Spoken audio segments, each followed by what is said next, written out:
Welcome to Justice Losers, the podcast where we discuss entertainment media, namely movies, TVs, and comics. I'm your host, Preston, joined as always by my delightful co-host, Batman.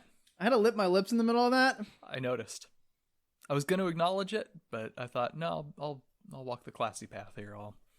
You classy? Yeah. Matt, what should people do? Like, subscribe. Are we still starting fights in the comments? Yeah. Start a fight in the comments. Let's get some. Yeah. Let's start the new year off right here and get some controversy going on. Yeah. We're gonna fight everybody. Yeah, we're a couple of schlubs on the internet that don't know anything, but we're gonna talk about our favorite movies of the year today, and we're gonna get a lot of them wrong. We're gonna say some stupid stuff. We're gonna trash your favorite movies and hype up your least favorite. So you should let us know about it in the comments. Yep. 2020 was a year. This is It was at least 4 or 5. So 2020, we're gonna talk about the movies and the shows. There's got a couple shows. Yeah, there's a couple big shows. Yeah. Just talking about what happened this year, movies and shows. I don't want to talk about the pandemic. It had a huge effect on most of the fact that there are no movies that came out this year. Yeah. We'll talk about the movies that came out January through March, a couple in like May and like August. There were some interspersed throughout, yeah. But yeah, hopefully this will be a pretty short episode, so it doesn't have to chop down a whole lot. All right. So, should we do top 5? Let's do top 5.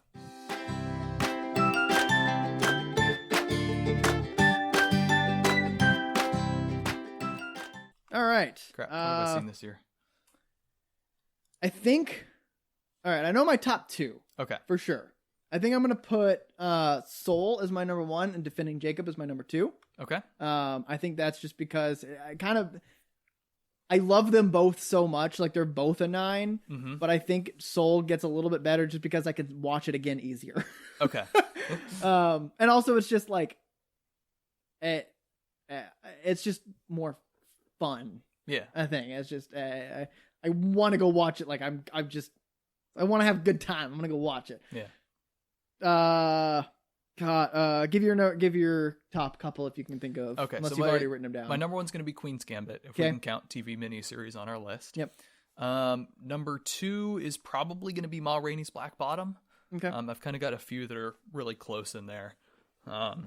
Like Queen's Gambit's a high 9, and my next 3 are going to be low 9s. Okay. But I think I'll put Ma Rainey's Black Bottom at number 2. Black Bottom. It's a silly title. silly title. Yes, it is what you're thinking.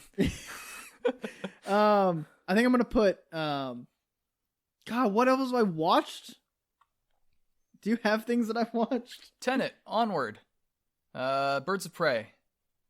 I think I'm gonna put New Mutants, Extraction, Wonder Woman 1984. I think I'm gonna put Trial of the Chicago 7 at my number 3. Okay. I think I'm going to put Onward as my number 5. Okay. What am I going to slot in there on my number 4? Tenet?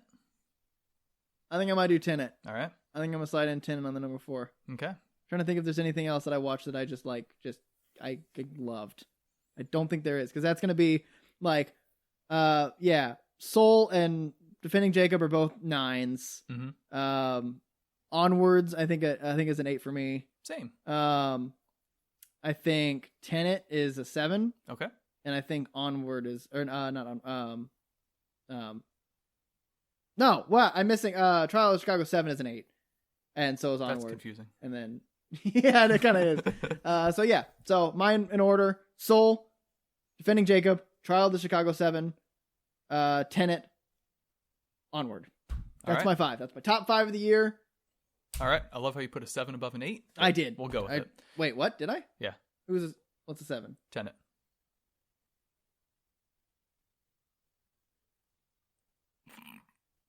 Yeah, well, shit happens sometimes. You know what? I'm sticking with it. Whenever I rank the MCU movies, I put Iron Man at the top, but it's an 8, and Infinity War and Thor Ragnarok are 9s. But you know what? Fight me. Yep, exactly. Numbers are just numbers. Who created numbers? Certainly not us. I firmly believe that everyone has a certain amount, like an irrationality quota. And you can choose to use it very very carefully and very deliberately, and it saves you a whole lot of trouble. Yeah. Like, look, it's just the way it is for me. Let it be. Now, here's a meta thought for you. Oh, no. That very thought itself, that very notion of an irrationality quota is entirely irrational. Yeah. Get out of here. What's your 5? Okay. So let's see. I did number. I'm gonna actually switch things around. I want Queen's Gambit number 1, Palm Springs number 2. I really liked Palm Springs. All It right. was one where I came out of. I finished watching it. And I was like, okay, I need to let this sit. I need to rate this tomorrow morning because right now I'm gonna rate it a 10. Mm-hmm. And I didn't. I rated it a 9, but it was close. Yeah. We'll put Ma Rainey's Black Bottom at number 3, and then put Soul at number 4. Mm-hmm. And then number 5, there's a bit of competition, but I think it's got to be Invisible Man. All right. It's What's the good. competition? Tenet and Mank and Onward. Oh the wow, a others lot of that are competition. Kinda, Like all kind of around that those region. those are all like solid 8s. Yeah. But I think Invisible Man is the one that I was most like, this is really good, and I think it's really close to being a lot better. Okay. So Soul. So Soul. What a good movie. Honestly, like Yeah. it was refreshing on a lot of stuff. Like my claims, I made 3 claims about what was going to happen and none of them happened Good. because the things that happened, I could have seen coming. Mm-hmm. It's not like it completely twisted, but it just it kept it fresh the whole time. Yeah. And they called someone a cougar in that one. Yep. Like, Pixar's going more mature, and I'm absolutely here for it. Yeah. I cannot wait for a PG-13 Pixar movie.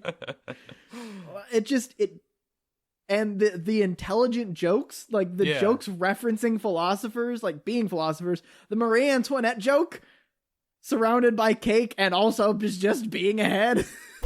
It feels like instead of it being giving a little bit to the adults for the kids to watch, like this was a movie made for older people. Yeah. And I really like that because I like Pixar movies, but I don't want to be watching kids movies. Right. And looking for the tiny little bits that are amusing. Right. Onward is a kids movie. It had some good moments. I'm a D&D player, so I definitely appreciated the little make fun at like the pokes at D&D, but it's still a kids movie with a couple like funny bits. Mm-hmm. Soul was just a good, like a bit old. Like Teen Titans, Avatar: The Last Airbender, like there's put like a lot more to it than just being a kids movie. Right. Yeah. And it's got themes. It's just It's got good music. Good. Yeah.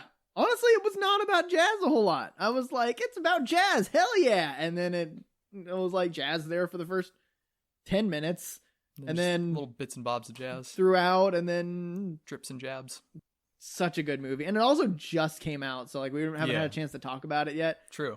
So yeah, I thoroughly enjoyed it. Just the way that the human characters felt human was really important. Just like his little Hall of Everything scene where he kind of looks around and it's just so much little mundane things. It is. And then those joyful moments. Yeah. Like just stuff. you always do remember those, like it's the tiny mundane things. I mean, you kind of broadly remember the large like stuff, like your trip to the Grand Canyon, but you also really vividly for some reason remember that drive in the car with your dad when he asked you like any cute girls and you're like, Dad, no. That being said, I really liked Onward too. Onward was good. It wasn't a disappointment. I definitely enjoyed. There's the now that you've seen it, and for people who have seen it as well, when he's walking across the thing and the rope falls off and he's like, he's still got it, and he's like, yeah, I got it. Like that line killed me. You can tell when I really like a line if I go back and watch it again, even though like what really gets a joke is like the momentum to the joke. Yeah. But just the way he delivers that line in the face, like just kind of, yeah, I got it. It's just really good. Also, that's totally something Chris Pratt would do to Tom Holland in real life. Tenet was honestly, okay, let's ignore the sound deal. Like if you went and saw it in IMAX, you got most of the movie. There was a couple parts where it was a little muddled, but you can get the movie. Yep. Pretty good movie. Like it's you can go back and listen to our full review, obviously. Please do. Get those sweet clicks. It's like sitting on it more and thinking about it, it seemed like he had too big of an idea that couldn't be delivered in one movie. Yeah. But I mean, it had great moments, great acting. Like it's sure a cool concept. I kind of figure that there's three ways you can approach this movie. You can go in with like your brain super turned on and you're going to go full Christopher Nolan mode and try to understand all the intricacies of the plot device. And you can get a lot out of it and you can kind of understand everything and you can be intellectually challenged. Yeah. You can go thinking critically, going in there wanting to watch it critically. And like you kind of got to be equipped to, because I was trying to think critically and I was lost most of the time, if we're being honest here. You can kind of go into it with like your brain on and you're looking to enjoy it and try to understand some things, but you're not really like actively seeking out what this all means and how it all fits together and how everything works. And then you're going to be confused as balls and not having any fun. Right. Or you can go in with your brain turned off and say, hey, this is Mission Impossible, but sometimes the explosions are backwards. That's a great way of putting that. And it's a lot of fun. Yeah. It's The Invisible Man. Heard it's pretty good. You haven't seen it. Still haven't seen it. I needed to. Yeah, that's disappointing. Yeah. It's really good. Okay. I've seen a couple of the cinema clips, whatever it's called on YouTube. Yeah, you know what? It's great. I know. It's not paranormal, which means it's good for now, and I'm willing to do it. Yep. It's timely and relevant. It's creepy. They use negative space perfectly. Oh yeah. No, it is just it's really good. Ma Rainey's Black Bottom. Oh, I needed to see that. I really wanted to see that so bad. That came out like in the last month, didn't it? Yeah. Yeah, I really wanted to see that because that's Chadwick Boseman. Yep, his last role, I believe. Last role. It's jazz, blues. Yep. It's just it screamed everything I wanted, and I never got around to seeing it. Yeah. Been a busy week or been a busy month. Yep. Yeah. So that one's it's based on a play actually. Which you can really tell when you watch it. I was like, I got about 20 minutes into it and I'm like, this was based on a play, wasn't it? Because it's all set in a recording studio on one day in the middle of summer 1927. The whole thing? The whole movie. Oh, damn. Yeah. Okay. With the exception of like, there's like a 3-minute intro where Ma Rainey sings a song played by Viola Davis. Yeah. Who is spectacular in this. She is. I can tell even just from the clips, like you can tell that she's doing it. No, she's just like dominates the screen when she's on it, except when Chadwick Boseman's on there. And then he just so this movie, it kind of like it goes along and you're like, okay, this is fun, this is fast paced, it's it's got some seriousness to it, but it's just kind of it's a great movie about music and about life and stuff, and it's got some writing. And then Chadwick Boseman goes on a little monologue about 45 minutes in and you're like, oh no. Oh no, that's okay. And like, he wanted his Oscar. Yeah. It's just, he goes all in and it is a heck of a performance. And it's it turns the movie and it turns into this just really emotional thing. Yeah. But it's really well put together. And they're like, when they're actually recording a song is one of the tensest scenes I've seen in a movie this year. And I saw Invisible Man this year. And that movie is nothing but tense scenes. Yeah. Just like what they focus in on each individual player, and they focus there's a reason that they have to do like a whole bunch of takes, and they need to get this first part right. And then the rest of it, they're kind of golden. So they get the first part right finally on like the 7th take or something. And then they go around and they look at each individual member of the band. And then they go into the recording studio with the camera and they look at like all these little parts in the machine. And you're acutely aware of each and everything that could possibly go wrong to make this record not work on this song. And it's just incredibly tense. And it's just people playing a blues song. Yeah. Masterful. It's really good. Cool. And then it's got themes and stuff. Themes are good. Yeah. We'll watch our themes episode. Yeah. So, I really like that one. Did you see Palm Springs? Nope. It's a Hulu original. I think it came out in like the winter or the spring, like early 2020. It's kind of a rom-com with a bit of a twist, and don't read the description before you watch it. Okay. It's one of those. Yeah. But it's just like it's a fun rom-com. She dies of cancer. How I Met Your Mother. Dang it. That's not it. No, that's not it. It's such a bad poker face. Especially when you're not trying. Exactly. Yeah. It's a rom-com with some serious heart and some occasionally serious feels. It's thematically coherent. It's incredibly funny. J.K. Simmons is in it, and he is just like having too much fun. J.K. Simmons is just having fun now. He's like, I've done my part. Yep. I get to be J. Jonah Jameson again. Yep. Life is good. Yeah. So I wholeheartedly recommend that one, but don't read the description first, because the movie kind of spends the first 10-15 minutes not telling you what it's about, and then it tells you what it's about, and you're like, oh, okay. All right. You saw Trial of Chicago 7. I did. Trial of Chicago 7. Boy, I'll be honest. Makes you hate the judiciary system.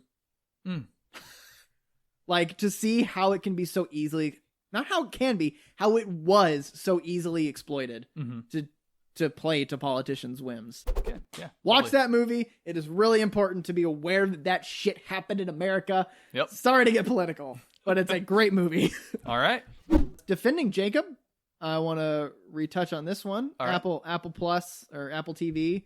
If you have Apple TV or have a week where you can cram in a solid 12, 14 hours, 8 episodes. I think the last one's like an hour and 45. Oh. I think. Wow. It's a long one, but I don't know if that's all the episodes. But if you have time to fit in a miniseries, an 8-episode miniseries, in 7 days, I fully recommend you watch this show. It's a 9 for me. I'm really settling on the 9. It's so good. Like, you get through the first 2 episodes and you're like, you kind of think you know where it's going, and then it just changes what the show's about.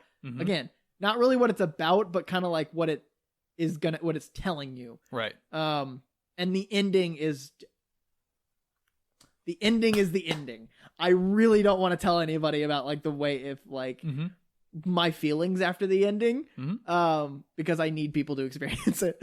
Okay. Defending Jacob. Chris Evans is phenomenal in it. The kid who's from It and also Knives Out is great. It's good. So Queen's Gambit is it's a fictional story about a chess player named Beth Harmon who she's orphaned at a young age. She grows up in a kind of sketchy orphanage. They don't go like the full-on cliche of like this is an evil place full of dark secrets that will twist your soul, but it's clearly like there's some bad stuff going on. Yeah. But she learns how to play chess from the janitor, and she is rapidly enthralled and turns out to be prodigiously talented. And it's kind of her progression through her teenage years and into her early 20s as she climbs up the ranks from orphaned teenage girl that has no idea how to play and doesn't know how tournaments work, has to learn how a chess clock works at the start of her first game, to becoming one of the top players in the world. And she makes some friends along the way and scares some friends off. Makes a lot of enemies along the way. She's kind of a lot of the show is not about her chess struggles as much as it's about her struggles with addiction. She's addicted to tranquilizers and alcohol. But it's, aren't we all? Yeah. But it's for one thing, it is just a excellent character drama.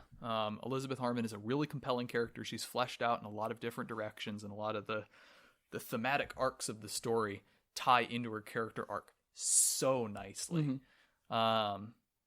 It's a really good period piece. It's the first thing I've seen since Mad Men that made me feel so vividly that I'm Mad Men in a time and place. Anyway, sorry, continue. Anyway, period piece element is really good.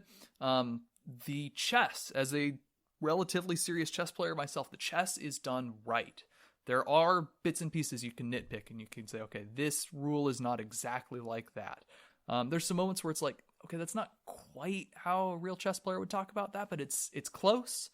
When they're playing the games, you're like, okay, that's almost how it feels, but like they're moving so fast and kind of their reactions are sometimes like, okay, you would have seen that coming. You know what's happening there.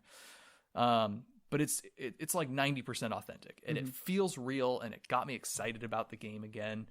I mean, I'm always excited about the game, but it's more just like it's more just like an addictive high usually, and not sort of that genuine like, oh man, I really love heroin. I mean, chess. And then the ending, I can't get enough of the ending. Like it is, you said Defending Jacob ending is just the ending. It's what it needs to do. Queen's Gambit does it better. Let me throw that down on the table right now. Woo! 2. Because what Queen's Gambit does is We in a fight now. It spends 6 episodes lining up all of these dominoes, characters and decisions and themes and emotions, and it knocks them all down in a row with the finale, and it blows everything up into a perfect big pile of catharsis. So does and Defending success. Jacob. Okay, we'll have to watch each other's respective shows and make some decisions. Yeah. I think we'll leave that to the leave that to the listeners. Go watch both of those shows. They're both 1-season shows, 7-8 episodes. Yep. Watch both and decide which ending you liked better. There you go. Maybe we'll do a big old thing at some point later. But let's pit those two shows against each other. Yep. Long term, we'll remind everyone once a week. Yep. Check those things out. Watch them all. Yep. Send us your ideas on which one you thought was better. Yeah. I like that. This is fun. This is A good. little fun one. Controversy. Start a fight in the comments. You're the chess one. I'm the murder one. True form. True form. Hey guys, Preston here. Thanks for watching. Hope you enjoyed it. If you liked what you saw here, make sure to subscribe and hit the bell so you know when we upload these every Thursday. If you want to hear more, we have an unabridged version on Spotify, SoundCloud, iTunes, and any other podcast app. Check us out on Instagram at Justice Losers Pod. See you next week.